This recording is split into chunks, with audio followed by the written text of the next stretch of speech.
प्यार में बदनाम हो गई। हाय प्यार में बदनाम हो गई।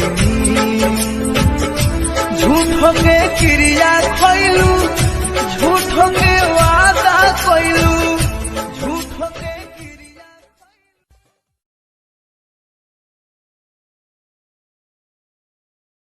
बेवफा तुहरे चलते,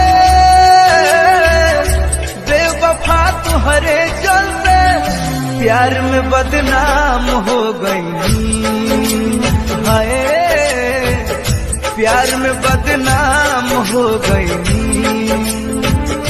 झूठों के क्रिया खोलू, झूठों के वादा कोइलू, झूठों के क्रिया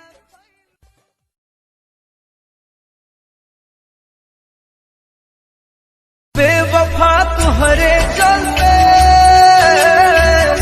बेवफा तुहरे चलते प्यार में बदनाम हो गई। हाय